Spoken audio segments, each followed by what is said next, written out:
cả các bạn, chào mừng các bạn quay trở lại với kênh của mình. Thì hôm nay mình sẽ ăn thử snack book ca vị cá hồi phô mai nhé. Không chỉ riêng snack cá hồi phô mai đâu, mà có con nước vị trái cây nha, nước đào vị trái cây nha. Rồi bắt đầu chúng ta bắt đầu ăn bánh này trước nha. Let's go. Mình bóc ra nha các bạn. Thơm không các bạn? Nhiều lắm nha, cũng nhiều lắm. Giờ mình sẽ ăn thử cảm nhận nhé.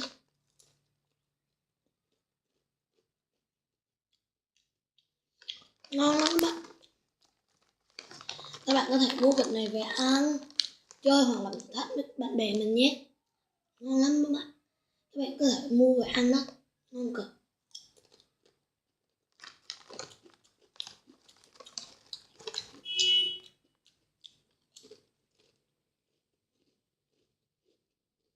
Ngon.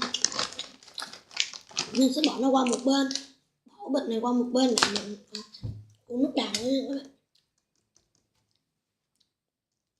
Mình sẽ mất chai nước đào ra. Mình chưa uống nước đào này bao giờ nha các bạn. Đây là lần đầu tiên mình uống.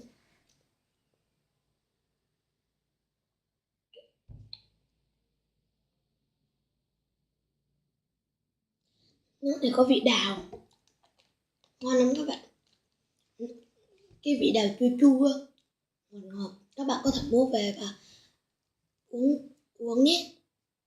Có thể làm thử thách đó, thử thách nước uống được drink challenge nữa nhé các bạn, rất là ngon.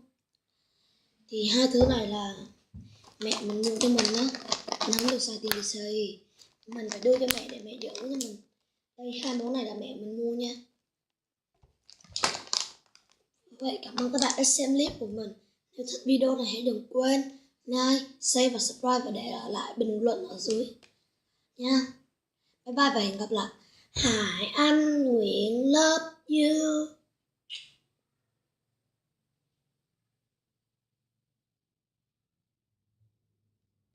Bye bye và hẹn gặp lại nha.